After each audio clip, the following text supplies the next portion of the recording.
Football বিশ্বকাপ মানেই বিশ্বজুড়ে আনন্দ উচ্ছ্বাস, আর বাংলাদেশে বিশ্বকাপ মানে যেন একটি জাতীয় উৎসব। পাড়ার মুদি দোকানদার, অফিসের বড় ভাই, বিশ্ববিদ্যালয়ের বন্ধু, এমনকি বহুদিন ধরে ফুটবল নিয়ে কোনো কথা না বলা মানুষটিও হঠাৎ করেই হয়ে ওঠেন ফুটবল বিশ্লেষক। বিশ্বকাপ এলেই একদল সমর্থক কোনো একটি দলের প্রতি দুর্দমনীয় আবেগ আর ভালোবাসা নিয়ে চায়ের আড্ডা গরম করে তোলেন। কে জিতবে, কে হারবে, কার জার্সি কিনতে হবে, কার পতাকা সব থেকে বড় হবে, কোনো কিছুই যেন আলোচনার বাইরে নয়। আমি খেলা করছি, মেসির খেলা দেখে। মেসির খেলা ভালো, বছর প্লেয়ার। 4 বছর পর পর খেলা আসে, ঈদ তো আমরা প্রতি বছর পাই, খেলা তো পাই না, যার জন্য এর চেয়ে বেশি করা উচিত। আমরা যা করেছি, যে ভালো খেলবে সেই তো কাপ নিয়ে আসবে। এখন মেসি ভালো খেলে, মেসি কাপ নিয়ে আসে। মেসি হচ্ছে আর্জেন্টিনার একটা অনেক বড় স্ট্রেংথ, তো এটার জন্য আর্জেন্টিনাকে মেসিকে সবাই অনেক ভালোবাসে। ভাই সেভেন আপের সাপোর্টাররা সেভেন আপই হয় সবসময়। সেভেন আপের সাপোর্টাররা আজকে আমাদের হারের জন্য আসছে। আমি তাদেরকে উদ্দেশ্য করে বলতে চাই, তারা আমাদের হার না দেখা তারা সেভেন আপ খেয়ে বাসা শুয়ে থাকুক। অনেক ভালো লাগছে, এবং 4 বছর পর পর আমরা মানে প্রত্যেক ফ্যামিলি নিয়ে আর কি সবাই আসি। আমি আর্জেন্টিনা সাপোর্ট করি ছোটকাল থেকে। ম্যারাডোনা খেলাও দেখছি ছোটকালে। মেসির খেলা দেওয়া হয়েছে 2006 থেকে, এখন 26। তবে বাংলাদেশের ফুটবল উৎসবের কিছু গুরুত্বপূর্ণ চরিত্রও আছেন। তারা হলেন হার্ডকোর ফুটবল ভক্ত। বিশ্বকাপের 1 মাস নয়, বছরে 365 দিনই ফুটবল তাদের নিত্যসঙ্গী। রাত 2টা, 3টা কিংবা ভোর 5টার ম্যাচ, সবকিছুরই খবর থাকে তাদের কাছে। কোন খেলোয়াড় কেমন ফর্মে আছেন, কে ইনজুরিতে, কার পাসিং অ্যাকুরেসি কত, সবই যেন তাদের মুখস্থ।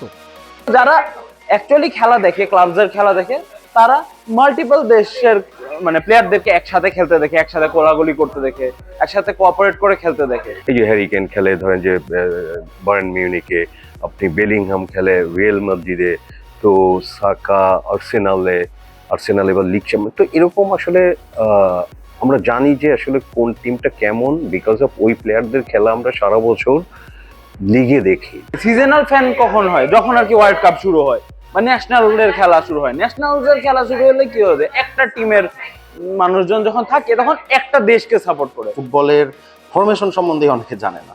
সেন্ট্রাল ডিফেন্সিভ মিডফিল্ড নামে একটা যে পজিশন 2008 পরবর্তী তৈরি হয়েছে, it's a very important position in today's modern football. এটা অনেক বর্তমান যারা হচ্ছে আপনি যে বলেন সিজনাল ফ্যান বলে যাদেরকে আখ্যায়িত করা হয়, তারা অনেক এটা সম্বন্ধে তাদের কোনো আইডিয়াই নেই। আমার টিমের রাইট ব্যাকে কে খেলে, লেফট ব্যাকে কে খেলে, মেনি পিপল ডোন্ট নো। আমি কিন্তু আসলে একসময় ব্রাজিলের সাপোর্টার ছিলাম আমার ইয়াং টিনেজ বয়সে। তো খুব খুব সিরিয়াস সাপোর্টার ছিলাম, এই যে এখনকার লোকজন যেমন করে ফ্ল্যাগ টাঙানো এগুলো। বাট যখন আসলে ফুটবল এই যে পৃথিবীর বিভিন্ন দামি দামি লিগ দেখা শুরু করলাম, তখন আসলে এই যে অন্ধভক্তি বা মনে করেন যে পতাকা টাঙাইতে হবে, পতাকা কিনতে হবে, I don't do it. So এটা করি না। যদি মেসি চ্যাম্পিয়ন হয়, আই উইল বি হ্যাপি। বিশ্বকাপ এলে মৌসুমী ভক্তদের উন্মাদনা ও অতি উৎসাহী আচরণের কারণে দেশের বিভিন্ন স্থানে ঘটে যায় দুর্ঘটনা। অনেকেই আবার প্রতিপক্ষ দলের ভক্তদের সাথে জড়ান সংঘর্ষে।